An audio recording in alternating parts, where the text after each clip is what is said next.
Assalamualaikum warahmatullahi wabarakatuh.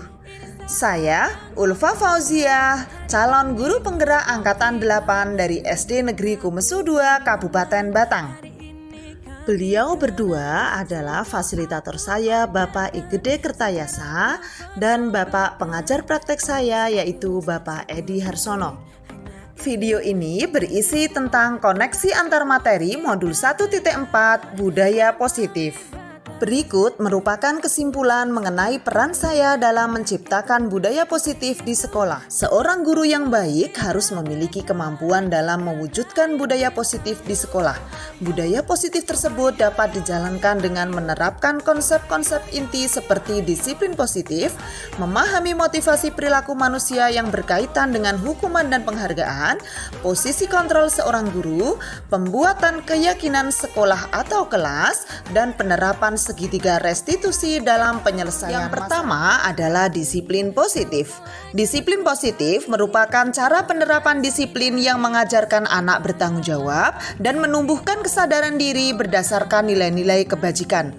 Disiplin positif lebih ke arah disiplin diri yang dapat mengontrol diri dalam melakukan segala tindakan. Disiplin positif dapat membuat murid memahami dan menyadari berdasarkan motivasi internal, bukan akibat paksaan, pujian, atau hukuman. Yang kedua yaitu motivasi perilaku manusia. Motivasi perilaku manusia ada dua, yaitu motivasi eksternal dan motivasi internal. Di mana jika guru sudah bisa memilah motivasi perilaku apa yang ada pada murid, jika murid memiliki motivasi untuk menghindari ketidaknyamanan atau hukuman, serta untuk mendapatkan imbalan atau penghargaan dari orang lain, maka termasuk motivasi eksternal. Sehingga guru harus dapat menumbuhkan motivasi internal dari diri siswa untuk menjadi orang yang mereka inginkan dan menghargai diri sendiri dengan nilai-nilai yang mereka punya. Sebaiknya hindari hukuman dan pemberian penghargaan berlebihan agar meminimalisir motivasi eksternal dalam diri murid. Yang ketiga adalah posisi kontrol seorang guru. Terdapat 5 posisi kontrol seorang guru. Yang pertama adalah sebagai penghukum, yang kedua pembuat rasa bersalah, yang ketiga sebagai teman, yang keempat pemantau, dan yang kelima adalah manajer. Di antara 5 posisi kontrol tersebut, sebaiknya seorang guru menggunakan posisi kontrol sebagai manajer. Sebagai manajer, guru berbuat sesuatu bersama murid, mempersilahkan murid mempertanggungjawabkan perilakunya dan mendukung murid agar dapat menemukan solusi atas permasalahannya sendiri. Posisi manajer mengacu pada restitusi yang dapat menjadikan murid sebagai manajer bagi dirinya sendiri sehingga tercipta identitas positif atau berhasil pada diri murid. Yang keempat adalah keyakinan sekolah atau kelas. Guru berperan dalam mewujudkan terbentuknya keyakinan sekolah atau kelas dengan adanya kesepakatan antara guru dan murid. Keyakinan sekolah atau kelas berupa pernyataan universal yang mudah diingat, dipahami, dan harus diterapkan dalam lingkungan sekolah. Yang kelima adalah segitiga restitusi dalam penyelesaian masalah. Guru yang berperan sebagai manajer menggunakan segitiga restitusi dalam penyelesaian masalah melalui 3 tahapan, yaitu menstabilkan identitas, validasi tindakan yang salah, dan menanyakan keyakinan. Tujuannya adalah untuk menghasilkan murid yang mandiri dan bertanggung jawab.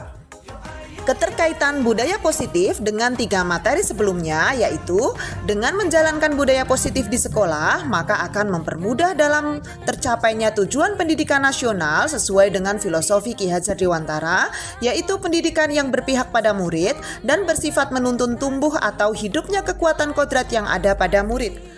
Budaya positif dapat terwujud jika seorang guru memiliki 5 nilai guru penggerak, diantaranya berpihak pada murid, mandiri, reflektif, kolaboratif, dan inovatif. Budaya positif juga dapat terwujud dengan mendorong kolaborasi antara semua warga sekolah dengan adanya keyakinan sekolah yang harus disepakati dan dijalankan bersama. Salah satu perubahan yang diinginkan sesuai dengan visi guru penggerak adalah terbentuknya budaya positif agar diperoleh sekolah yang nyaman, aman, dan berpihak pada murid. Untuk mewujudkan visi guru penggerak tersebut dengan pembuatan prakarsa perubahan sesuai dengan filosofi Ki Hajar Dewantara dan profil pelajar Pancasila.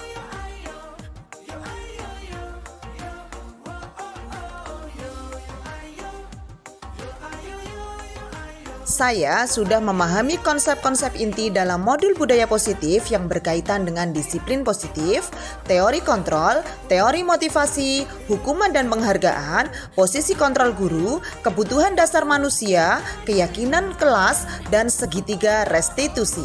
Seluruh konsep inti tersebut harus diresapi dalam diri, diwujudkan dalam tindakan, dan dibagikan pada rekan guru di sekolah. Hal yang menarik bagi saya dan di luar dugaan adalah saat saya mempelajari motivasi perilaku manusia berupa penghargaan.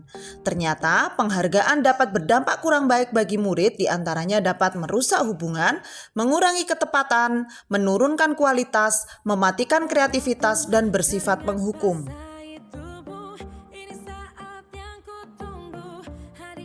Perubahan yang terjadi adalah saya menyadari posisi kontrol yang biasa saya lakukan adalah sebagai penghukum atau pemantau.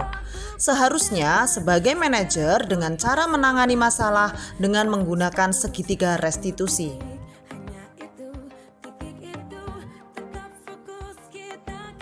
Saya menangani siswa yang marah karena pekerjaannya sering dicontek oleh temannya, juga siswa yang tidak mengerjakan PR.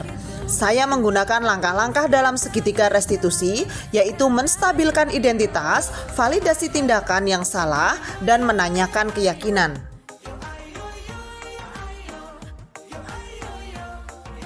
Perasaan saya sangat termotivasi untuk terus memperbaiki diri sesuai dengan nilai-nilai budaya positif yang ada di sekolah. Hal yang baik menurut saya adalah sudah mulai munculnya motivasi internal pada murid untuk melaksanakan budaya positif sesuai dengan nilai-nilai kebajikan yang diyakini. Yang harus diperbaiki adalah posisi guru harus sebagai manajer. Sebelum mempelajari modul ini, posisi kontrol saya sebagai penghukum dan pemantau. Perasaan saya saat itu, saya selalu diliputi perasaan bersalah karena harus memberikan hukuman atau konsekuensi jika anak berbuat kesalahan. Setelah mempelajari modul ini, saya mulai menerapkan posisi manajer dalam penyelesaian masalah.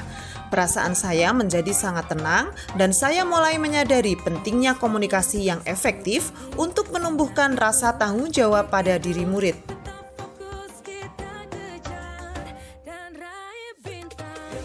Pernah, namun saya hanya menggunakan satu tahapan saja, yaitu menstabilkan identitas dengan memberikan pernyataan. Setiap orang pasti pernah berbuat kesalahan atau tidak ada manusia yang sempurna. Hal lain yang penting dipelajari dalam proses menciptakan budaya positif adalah melakukan kolaborasi antara sekolah dan orang tua murid agar budaya positif ini jangan hanya dilakukan di kelas atau di sekolah saja, namun juga di rumah, agar menjadi suatu kebiasaan atau karakter saat berada di lingkungan sekolah atau di lingkungan dimanapun mereka berada. Terima kasih dan salam guru hebat. Tergerak, bergerak, dan menggerakkan. Wassalamualaikum warahmatullahi wabarakatuh.